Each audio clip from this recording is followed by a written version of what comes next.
Now look fellas, there's no secret that I am well and truly a heavy assault main in this game. You look at all my characters and the stats show, well the playtime stats show at least, that I am very much a heavy assault sweat lord, just without the IVI and accuracy stats that make me a successful sweat lord. But as somebody who has a soft spot for movement shooters and just zipping around a given map at the speed in which my brain forgets important calendar dates, I have to admit, I've been having a lot of fun with this particular build. G'day there once again viewers, your mate Kamikaze78 here, and today we're going to talk about how I've recently fallen in love with the Icarus Jump Jets and how it has reinvigorated my love with the wider light assault class lately.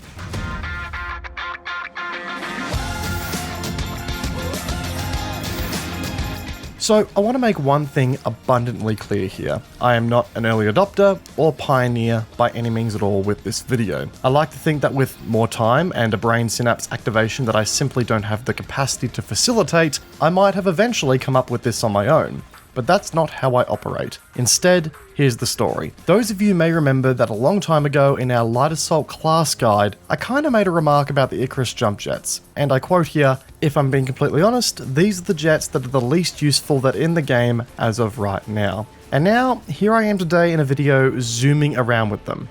What gives? I have to say, credit to this kind of build goes to the players out there like Anethwal and Gnidiot, and watching them play the game through their own content or through the speedruns on, say, Shockter's Twitch channel. Basically, I saw what these gens were doing and thought to myself, shit, I might be a little bit wrong about those jets, I'll have me some of that. Which plants us right here with this video and the corresponding gameplay you've seen in the background right now. So, let's talk about the tools that'll let you turn your light assault into the speed demon he always wanted to be. For those who need a quick refresher course here, the Icarus Jump Jets trade horizontal drifting capabilities with vertical propulsion, effectively giving you 22 meters of vertical thrust per full charge of these things. They recharge in approximately 10 seconds when at rank 1 and approximately 7 seconds when at maximum rank. It's worth noting that these numbers take into account the delay in the jets recharging from an empty tank as well, just as an FYI. So as you can see here, the design is all about quick ascension with a short burn time and a short recharge time to boot. For context, your skirmisher jump jets take around 11 seconds to recharge from empty to full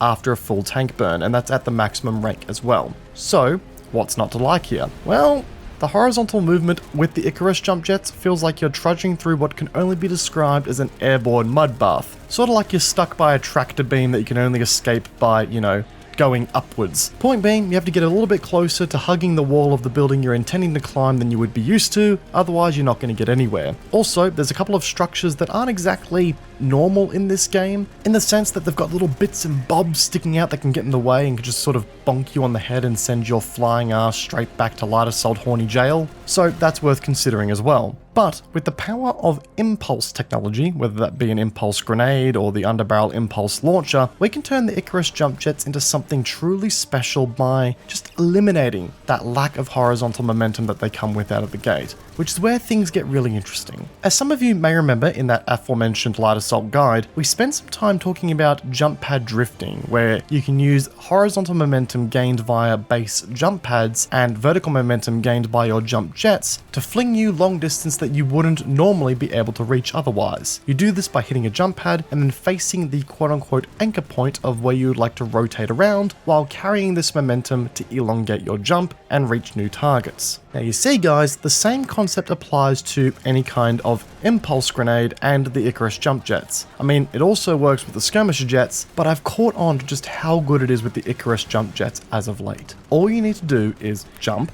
blast a nearby surface with an impulse grenade hit, and ta-da, you've got the horizontal momentum that was once a pipe dream with these jets. All you need to do now is maintain the momentum by using the vertical thrust of the Icarus jets to keep the height you need. Similar to that of jump pad drifting, you'll notice that I'm looking perpendicular to where I actually want to go, but instead of rotating around this angle like it's the anchor point, I'm still traveling in relatively a straight line. The reason for this is that the Icarus jets carry very little horizontal control in their thrust. so there's little influence that these jets have on your actual direction of flying. By looking perpendicular and hitting your jets for a short period of time, you can keep yourself more than afloat and you still carry that horizontal momentum as you need it. If you think you need an additional burst of horizontal speed, you can keep your altitude low and hit yourself with another impulse blast of some description. On the other hand, if you need to cut your horizontal speed, all you need to do is face forward in the direction you're flying and hit your Icarus jets, as the vertical thrust will begin to overpower that of your horizontal movement and essentially hit the air brakes while giving you some altitude. Once you get the gist and movement down pat, these are certainly the jets in the game that offer the greatest amount of traversal freedom in the fastest way possible.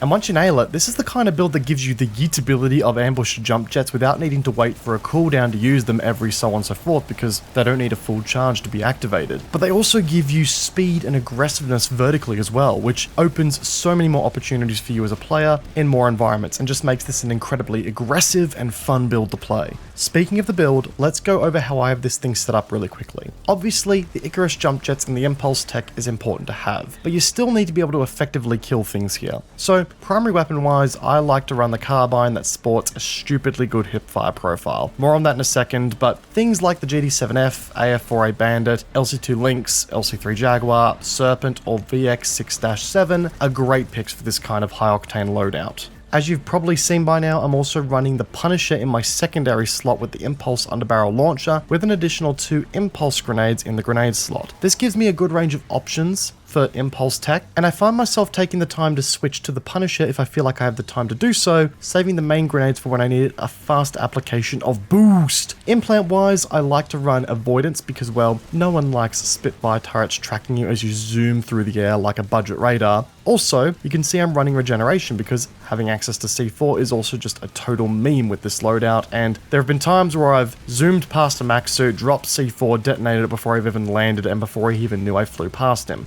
It's fun stuff. I also run the ammo belt pretty consistently across most of my light assault classes, not for the additional ammo, even though that can be handy on longer streaks, but for the buffed reload speed. For me, every little bit counts, and downtime can be a pain in the ass. So yeah, that's the build around the Icarus and Impulse combo, and once you get into the groove with it, as I said before, it's a ton of fun. Here's some of the tips that I have that will help you get into the groove with this thing. One of the things that I've learned that you need to work into your routine with this build real quick is that you kind of want to have a flight plan before you take off. You see, fellas, for the most part, the other jets in the game are pretty mild by comparison. You know, your skirmisher jets are a commercial flight from LAX to JFK with a divert option if they need it. Your drifters are just a leisurely helicopter tour stroll. Your ambusher jump jets are an artillery strike, but you sort of know where you're going with them. But the impulse boost with the Icarus jump jets just sort of turn you into a fucking intercontinental ballistic missile, and you're in charge of the target. It's very hard to change course here, though, when you're dealing with this kind of speed. So you want to make sure that you know where you're going and you have a flight plan on how to get there. You know, you need to consider the distance, you need to consider the sight lines, you need to consider, you know, whether you're going to need another object to boost off again with another impulse blast on the way there, or whether or not you need to reserve some Icarus jump jets at the end to climb some height as fast as you possibly can. So yeah, you need to pick out a target and you need to work out exactly how you're going to get there.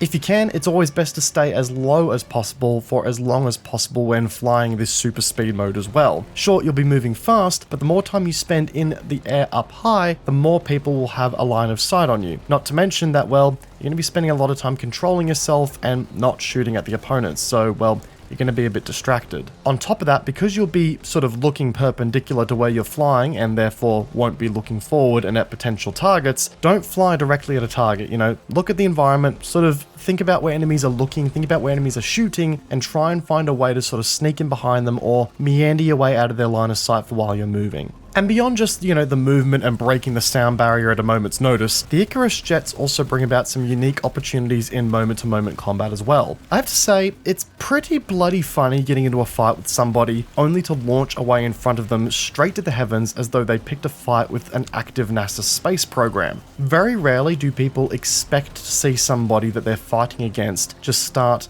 sort of floating away, no, aggressively shooting away into the sky. And if you've got the skills, you can even jump over your target and land behind them to completely mess up their aim and their tracking. I can say that from experience, tracking someone that jumps above you to land behind you is a real pain in the ass. Plus, by getting the vertical advantage, your legs become more of a prominent target while your target's head becomes more prominent for you, which gives you an advantage there as well. It's why taking the carbine with a really good hipfire is key here, because well, you're going to be able to maintain that hipfire accuracy while you're airborne and still make the most of your movement. Also, just generally speaking, this loadout shines in environments where verticality is a strong suit. We're talking towers on the edges of amp stations and watchtower bases themselves, or any sort of building environments where you've got the roof and sort of balcony areas and multi-story elements to play with. If you get caught out in a bad engagement, you can just quickly yeet yourself out of that situation onto another floor, balcony, whatever, and just break that line of sight and re-engage on your own terms. That's why regeneration is also pretty useful to have too, if you can really catch a break in your engagement. So understanding the way bases work and understanding the way bases play is really key as well. Good map knowledge will serve you really, really well here, especially in those vertical environments.